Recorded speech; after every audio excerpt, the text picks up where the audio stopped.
I got your text. Did you? Okay, that's good. That's anything song, yo.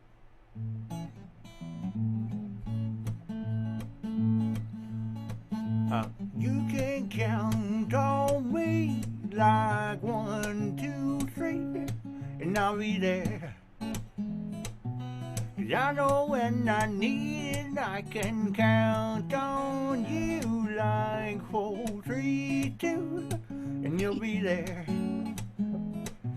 'Cause that's what friends are supposed to do. Oh yeah. Do do do do do. Do do do do do. Do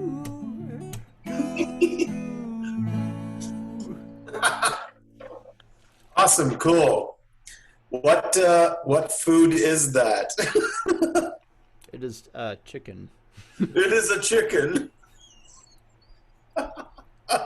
Okay, next time it's got to be a whole chicken.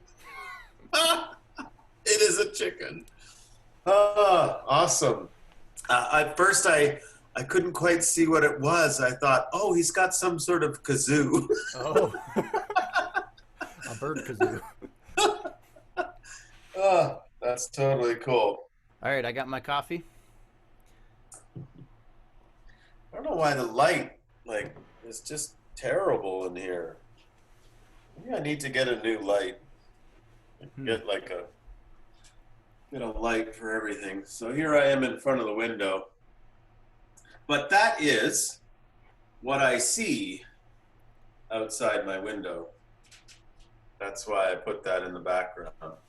Awesome. So if I'm standing there, oh, now you can't see me at all. That's what you would see. Oh, that gave me a little bit of nostalgia.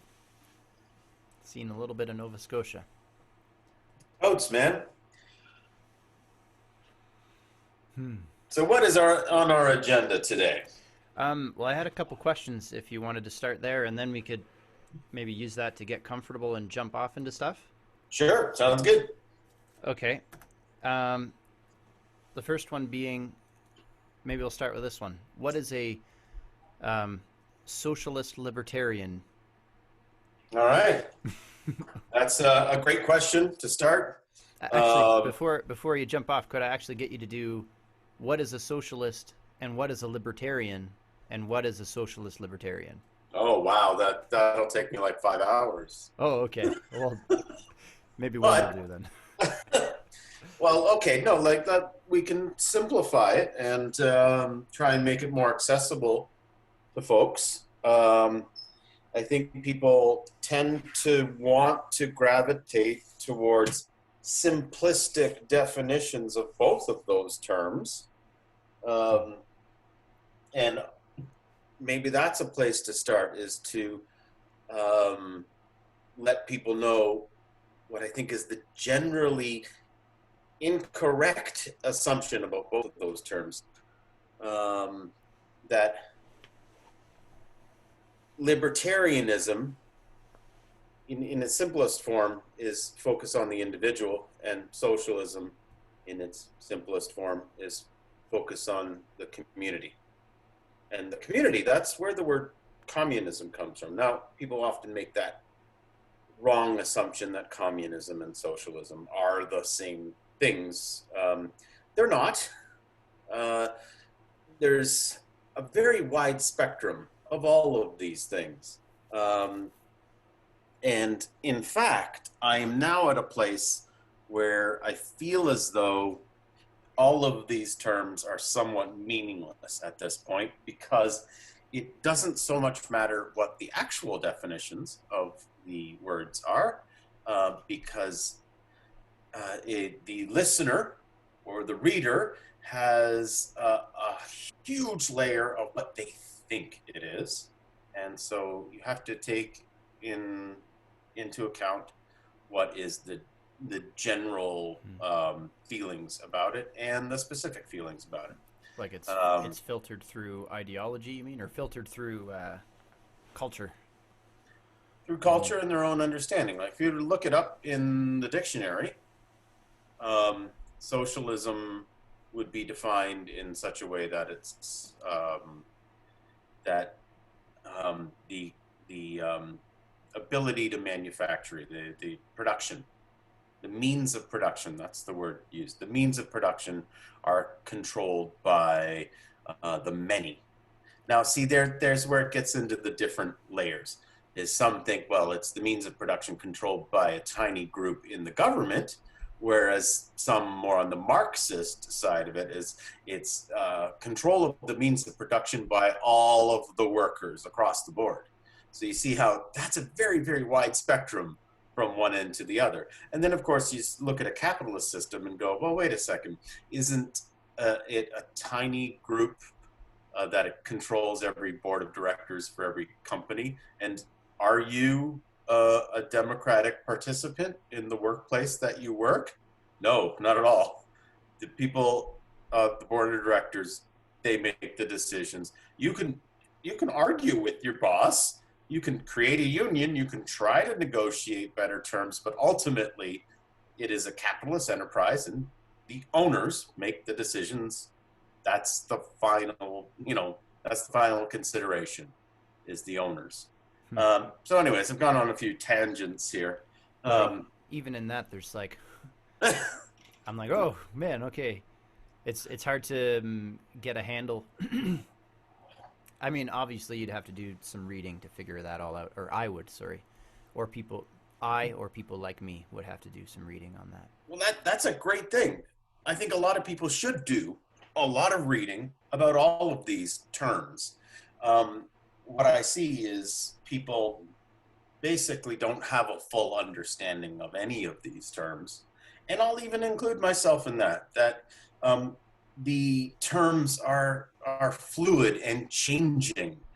And if in any discussion, I can't be 100% sure what the other person thinks that term means. Right. So if they're thinking it means something completely different, it's really hard to have a productive conversation with that person when your starting point is completely different. And of course, it's a a well-known strategy on the conservative side of the spectrum, or let's call it the status quo side of the spectrum, in particular in North America. Everything on the socialist side of the spectrum is colored by, like 80 years worth of Cold War antagonism with Russia.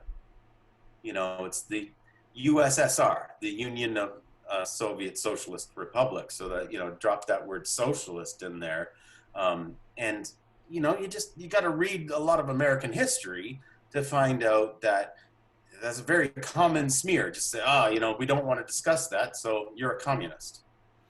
Right. So it's kind of like, I'm going to relate it back to personalities and stuff.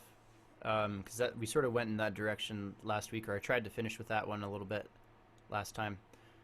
So it's kind of like saying, oh, remember that person that did that to me like last year? They were socialist. They were bad. And now I have this vision of socialism being like within the spectrum of that 100-year period or whatever, being like, these guys, we don't want that in our country, or to live our life by. Is that kind of what you were?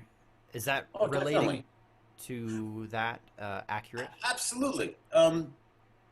Socialism as a concept in North America in particular has had a bad name for a long time. You have to dig through the history in particular of the United States of America. That go to any syllabus of any university of the last 80 years in the United States of America, you will find almost zero courses that look into Marxist literature or socialist literature or anything of that nature. It was considered taboo to the point of your neighbors threatening to kill you if you had ideas that they deemed as communist, that they would very much threaten to hurt you. And so that is the history of socialism in the United States. It just doesn't exist. So in the United States of America, and a lot in Canada as well, there's just a very, very limited understanding of what it is. And in fact, when you really dig into it, you go, well, when was socialism invented in the first place? Socialism came on the heels of capitalism. It didn't exist before capitalism existed. In fact, socialism always exists when you have capitalism, and that's all it is. Socialism is just the shadow of capitalism. It is those who are willing to be critical of capitalism and try to make maybe capitalism better, or just make community as a whole better. And capitalists find that threatening. You're threatening the capitalist system by suggesting, you know what, maybe capitalism works a lot better when you guarantee health care to all of your citizens, because when you have guaranteed health care for all of your citizens, there's a certain level of health in your society, which makes them more able to participate in a free capitalist society. So here's where I'm getting closer to what socialist libertarian is. If you really want a libertarian world to work correctly, the libertarian philosophy is that we're all rational human beings, that we'll all get along in the end if we all have freedom. Now, my argument to that is, well, you need a certain level of basics before you can have any freedom at all. People are not rational when they're desperate, when they're hungry, when they're poor, when they're unhealthy. So that my socialist side says, well, let's deal with all of that. Let's minimize all that. Bring everyone up to a certain basic level.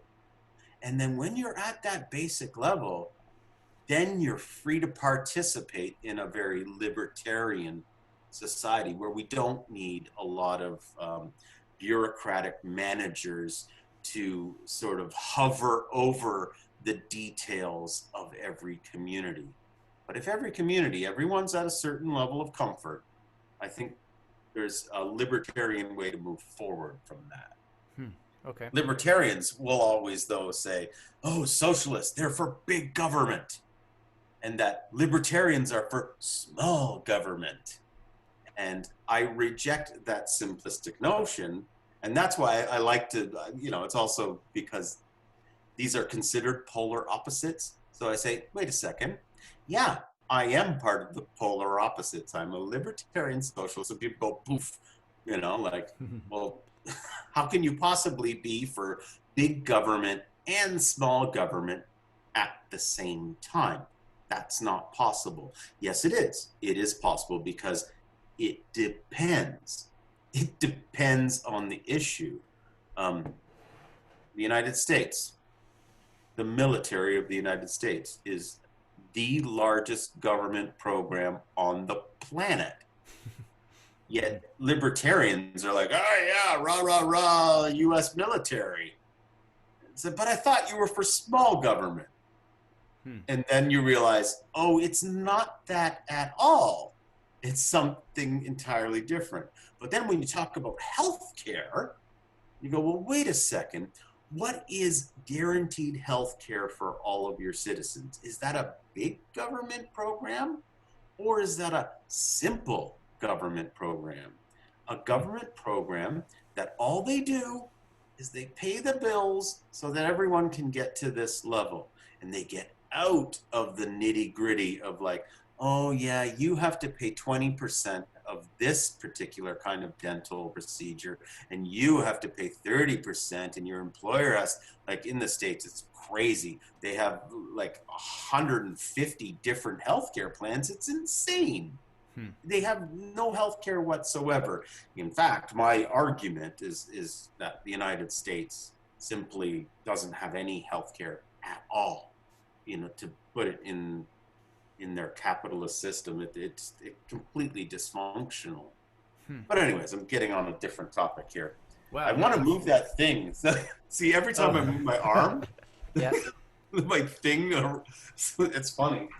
All right, so hopefully I answered your question. Yeah. Well, actually, I think it was more out of curiosity. Of course, it was out of curiosity. I wasn't trying to. Um, well, I don't know what I was going to not try to do, but yeah, I was just curious. And the other thing that I'm trying to do and get better at is to not be afraid to say that I don't know a lot about certain topics. That's And awesome. one of those things is politics, man. And like, I understand the Mhm. basics of socialism and the basics of libertarianism, um, but not in the intricacies of how it's affecting today's society. I understand some of the historical concepts, historical. Let's can I call it a reputation that these certain ideas have held? Sure, that I think is an excellent word because it's not necessarily that the meanings of these words are necessarily true anymore, but they do gain a reputation, and those reputations tend to last, whether they're incorrect or not, you know? So Can I reputation is an excellent word. can I try to dig a little deeper because I think the way that I try to understand concepts, it never seems to be like, oh, here's a word and here's a definition.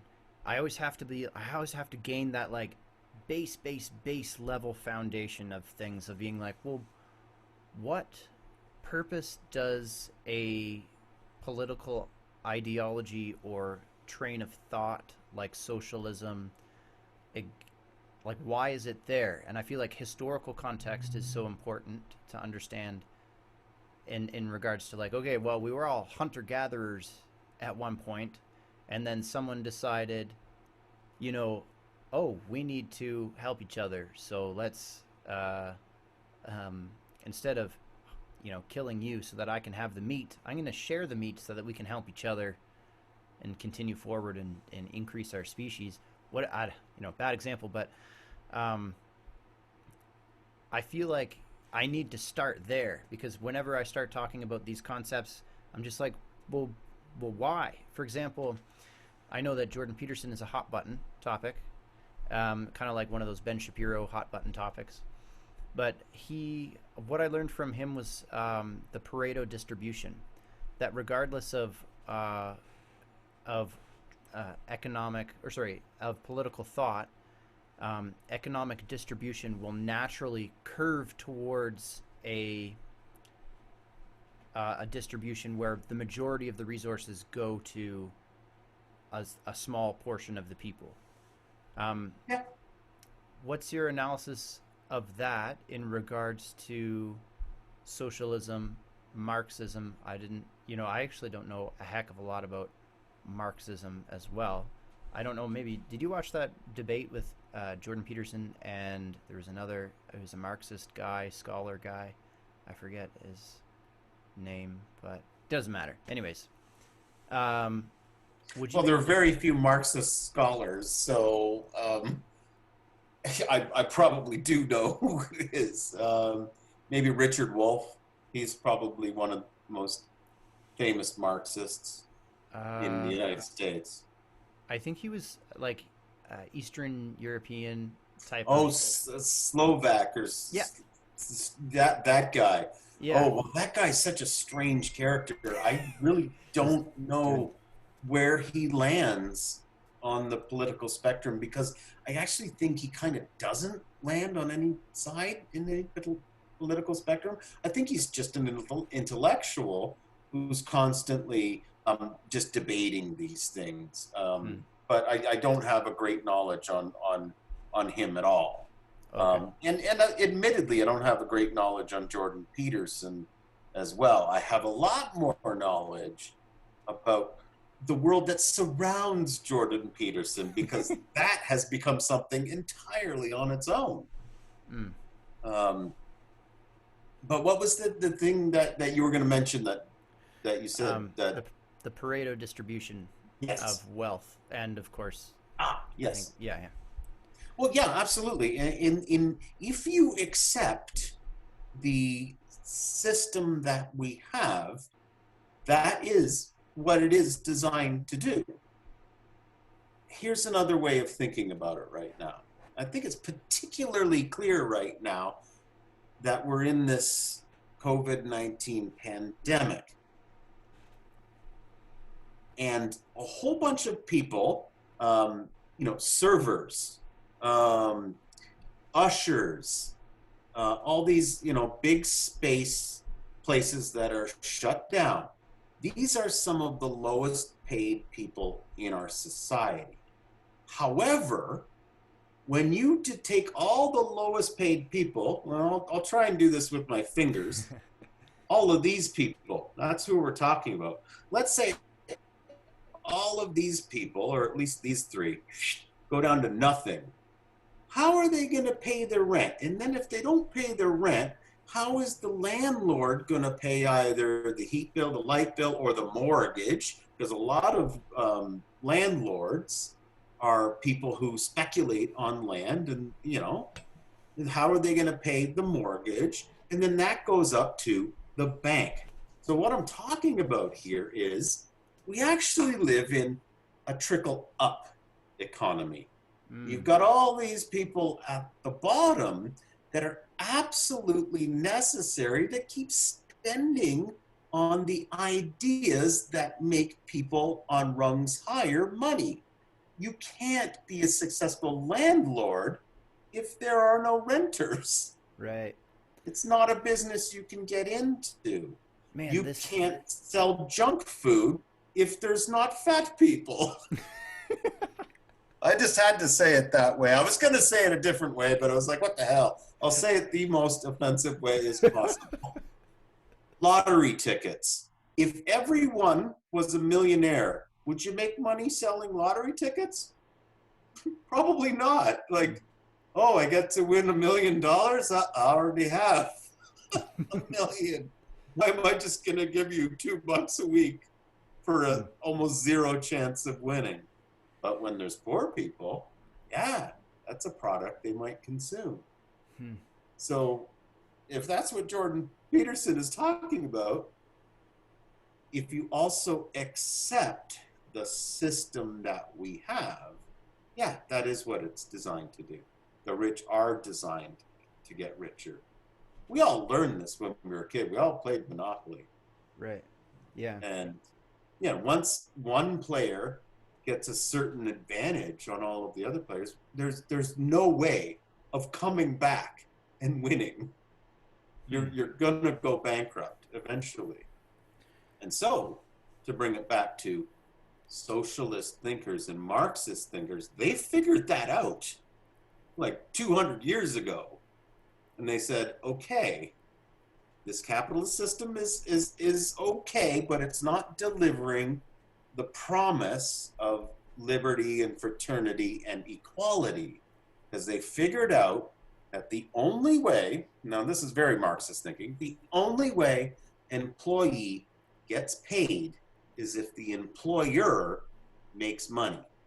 You do not deserve $20 an hour for a job, or 30, or whatever it is. You get paid the amount of money that still leaves in a profit margin for the employer. So you could be stupid and go to your employer and say, I'm hot as shit. I deserve $75 an hour. And your employer's like, yeah, but I can only bill people $60 an hour. You're fired. It's like, it's not in a mean way. It's just, duh. It's like, obviously, they have to make money in order to pay you. So it's that difference between what an employee offers and then what an employer takes. And that's the difference that Marxists talk about. They're very sort of workplace organized thinking than Marxists. Okay. But Marxism has got a terrible reputation in the United States. My God. Yeah. And then Marxism has been attached to every other, everything else that people love to hate, whether it be gypsies, brown folk of a variety of brownness, Jews, You slap in the Marxist word, you probably heard things like cultural Marxism. It's just a made up term to try and lump together. Let's just, if we try and build a movement that wants to cancel out the opinions of pretty much all women and homosexuals and gypsies and Jews and brown people. Let's just all lump it together. Cultural Marxism. Cultural Marxism comes, it comes from the deep internet and those who dwell there. And those who dwell there have gone mainstream. And a lot of these sort of ideas, cultural Marxism, you wouldn't have heard that 40 years ago as like an acceptable thing that be like, it's because people, I know a lot of people that just don't understand what it actually means, where it actually comes from. And so there are folks like me who've read a lot about these things who will then go, my God, like, you're a Nazi. And then those people who don't know that it actually comes out of Nazi literature, like, why are you calling me a Nazi, man? I'm not a Nazi. You see how this loop goes crazy? What's an example of that where someone would ignorantly do something and then be called a Nazi, and then of course that's pretty bad if you're called a Nazi. What's an example of that? Well, the internet has changed the whole game because people on Twitter can use terms quite loosely, even though they don't know the full context of what those terms mean. And in fact, I know that there's a lot of people who will use terms and not know of its either its racist past or whatever past that those terms have associated with it, and they're doing it in an innocent way. But then someone points it out and says, you're a racist or you're a Nazi, and then they're all offended of like, I'm not a Nazi. And in a way, they're like, yeah, I suppose in a way you got to say they're right, because inside they don't feel as though they've been racist. And so that now it's being pointed out to them. They're like, hey, I'm not a racist. And it's like, oh God, this problem keeps getting worse. And it makes itself worse because people don't have a fundamental understanding of the origins of words and the origins of language and what they mean. And people like loosely throw them around. And then if someone comes back at you and accuses you of something, let's not make it all the one person's fault. It's also sometimes the accusers are like, oh, like you're just like going way beyond the scope of what is an appropriate level of accusation to someone. If someone makes, mildly, say, racist statements or just little quips, it's like, if it's coming from someone who's poor and powerless, and it's just kind of a mild jokey place, you're doing more harm by accusing that person of being racist. But when it's someone powerful and they're using it for their advantage, that's the racism that needs to be called out. This whole call out business that people talk about, we need to call it out. And I'm like, why? Why do you need to call it out? What are you trying to achieve by calling it out? Are you trying to humiliate that person? And what does that do? It might actually make that person dig in their heels and dislike you more and then become an actual racist. Yeah, that's a danger. That's pretty intense. Wow.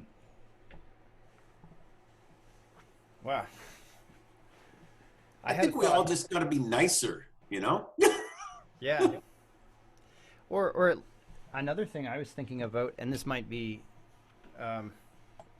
more of the Jordan Peterson approach, but like, say for example, someone's like, you said something in your a couple of minutes ago about we all love to hate. Like, Marxism is a word that we love to hate, and it's interesting that that's a thing that people gravitate towards, is loving to hate something. As you know, like, if you look on the internet at different channels that have lots of attention, sometimes there are things that you're like, wow, why am I so attracted to this, or why is this being attracted by so much attention? And it's because people have a desire to dislike something. And I had a thought about, well, maybe, okay, instead of being nice, for example, I do think people should be more nice to each other. A little understanding of each other is really important. But also, I was coming to the idea of like, okay, I enjoy this video of this other person getting shut down on the internet, and that's because I feel the pressure in a different area of my life that kind of has nothing to do with that video, but I feel the pressure in another area of my life that is affecting my psyche, and instead of standing up to that pressure in an appropriate way, in a truthful way, in a strong way, I look elsewhere and I'm attracted to what would be the psychic energy of standing up to that, but seeing it in a film or seeing it on some clickbait on the internet. And this is kind of, I believe this is more of like a Carl Jung archetypal, like embracing your shadow type of thing. Like, again, sorry, a lot of the things that Jordan Peterson talks about is like, pay attention to the things that you're attracted to. If you're attracted to devastation and like people getting, I don't know, ripped apart politically, maybe that's because you feel a sense of needing to do that in another area of your life. What do you make of that, rather than being nice, for example, to maybe be stronger in other areas? Okay, well, to put it in my understanding of what we're talking about is the power of otherism, of taking some amount of pleasure in trying to figure out the world and blaming a group of others. And so, you know, you see this clickbait on the internet, and it's like, yeah, they're attacking these people, and that it feels like justice. Thank God we're attacking the people that are causing the problem. And so, do we get some sort of pleasure in that? And I admit it all the time that my thinking will roll itself back to find who's at fault, and I'm always sort of like, how is this at fault? And this is very much what makes me a socialist. A socialist is always focused on what is at fault, the systemic problems. It's not who is at fault. It makes every sense in the world when you have a system like we have, that someone's going to exploit it to their own advantage. That's what it's designed to do. So it's the system. And if I were that person, I have a very high likelihood of doing the exact same exploitation that they did. So I look to the system. I am a little interested, though, more on this Jungian thought that you mentioned. Maybe you can repeat it again for me, and I can think about that one a little bit more. Okay. Well, Carl Jung was like a compatriot, if I know what that word is, of Freud. And Freud was interesting but he was really interested in the unconscious, and he was really interested in sort of the suppression of biological needs, and then that popping out in other areas to satisfy the equilibrium.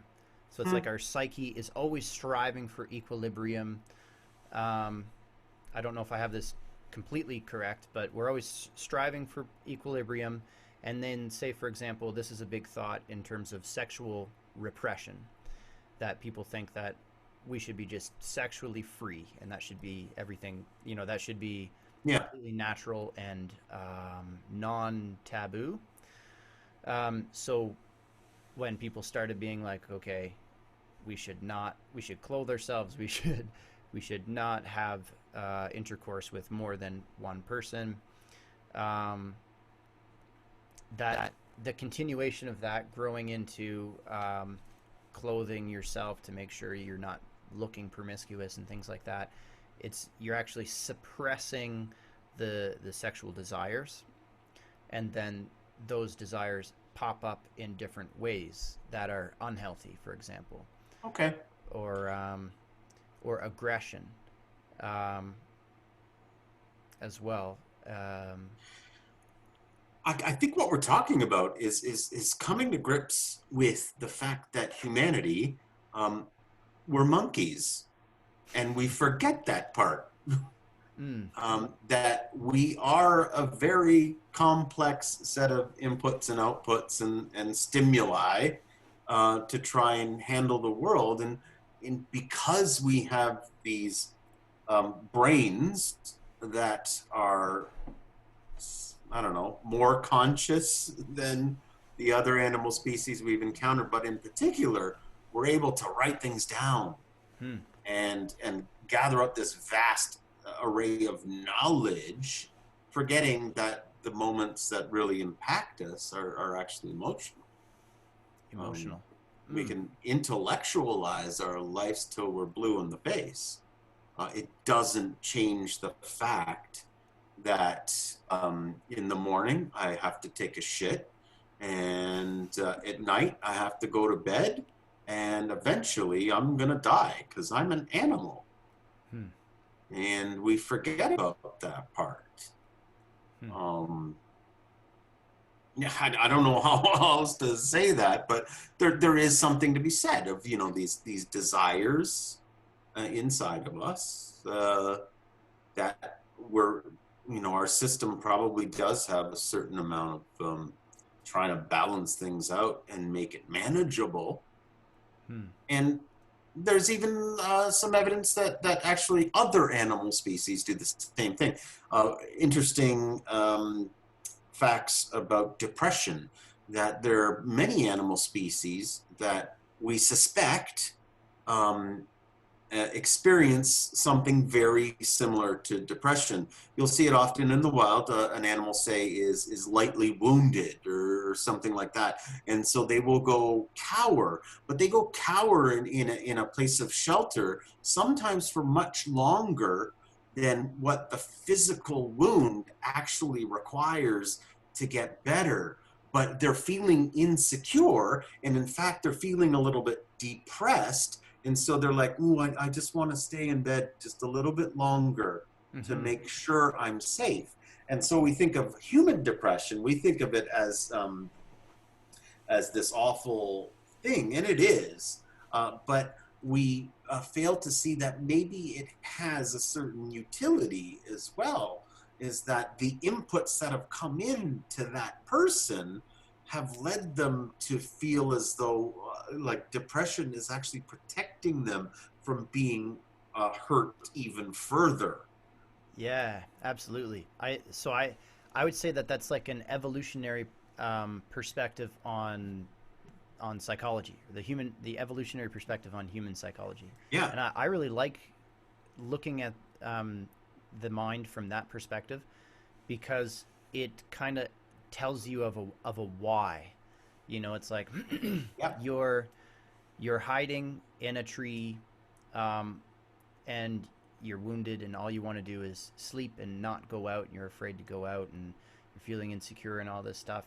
And what could have happened, for example, is that you had an encounter with another animal and you lost that battle. You have a wound, and what's happening is that your serotonin levels have dropped because you've now been pinned down the hierarchy, the animal kingdom hierarchy. And your serotonin levels are dropping, your dopamine levels are dropping, your baseline levels are dropping. And to like recover, you need to hibernate. And that's a defense mechanism. I love to look at depression and human psychology from that perspective. And you're making me think that we probably, in general, underestimate the amount of impact we have on each other. When you mentioned the rungs or the pegs or something, that you've moved down the ladder because your serotonin levels and all that. It's like, yeah, on a day-to-day basis, human beings have an impact on each other, and they hurt each other in ways that sometimes even the person who's being hurt doesn't actually even realize they're being hurt by this process.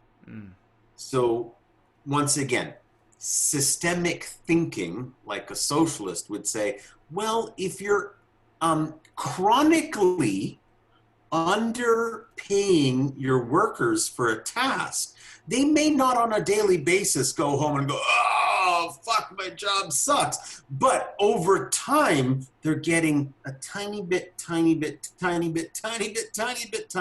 more pissed off with their job. And eventually that becomes a massive problem, either even just from a, making money perspective, that, all of your employees will revolt against you because you've been a jackass all this time, and no one's, come forward to say, From that perspective, I kind of like the idea of a free market or capitalist society, because it says those who will succeed are the people who have the greatest, or like a company that will succeed has the greatest organization. So what do you think of this idea where, in order to make sure your employees are being satisfied and that they're like the foundation of your company, to make sure that you push them like a team? Like, for example, at the company that I work with, we don't hold. Now, I know language does make a big difference, but at the same time, language can also not make a big difference. But instead of saying that we have a company meeting, we'll say we have a team meeting. So using the word team and promoting that kind of, I know, words don't matter unless the actions follow at the same time, but where you have the cultural, I think this is because I love keeping my ear to the ground in regards to entrepreneurial. So I don't know, I think that's probably in my blood, in our blood. But yeah, definitely. I love, and actually entrepreneurial people are often higher in the creative personality traits too. So that's, maybe you and I are, maybe that's where we get it from too. But well, what was I going to say about something about team meetings? Yeah. So the one that's the most honest, the company that's the most honest, the most building up of the players on their team, their tribe, their culture, or whatever. And that's becoming big, especially in places like California, where they want to promote a good culture, a company culture. Yeah, what do you make of that? Absolutely. There's definitely a few examples where company executives have put a lot more emphasis on cooperation and sharing of responsibilities and ideas. But you did sort of allude to it as well earlier, that words sometimes don't satisfy everything.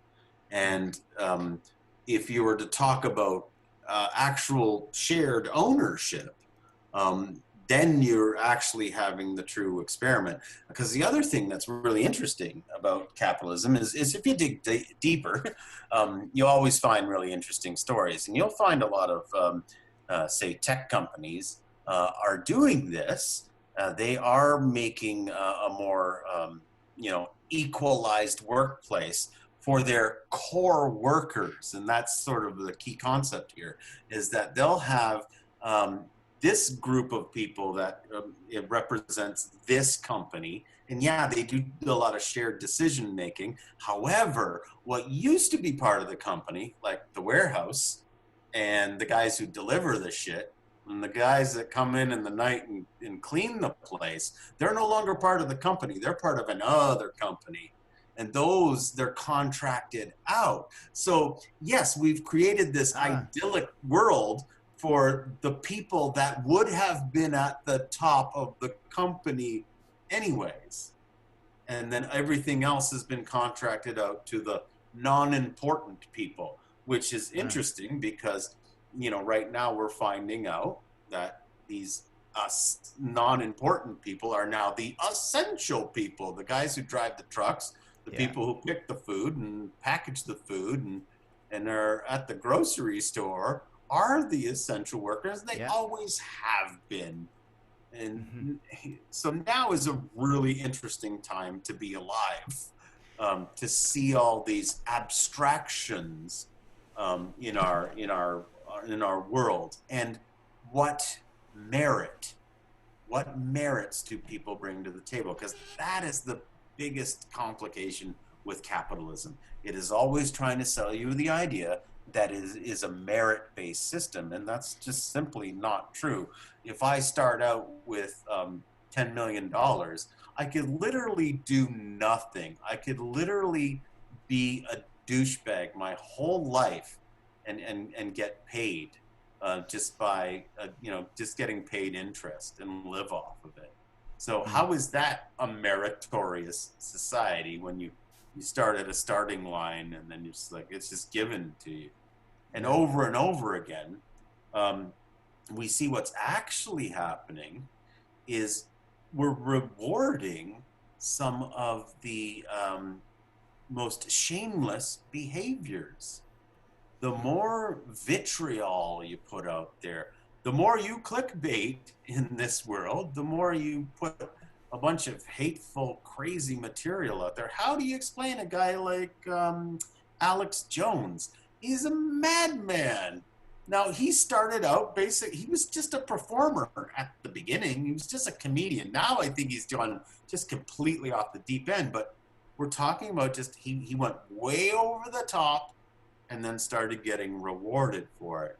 How is that necessarily a meritorious society? It's like, what did he merit? So I guess he invented craziness. I don't know. But maybe I've gone off topic a little bit. Well, I've never heard of Alex Jones. Oh my God, you've never heard of Alex Jones? I know. I live under a rock often.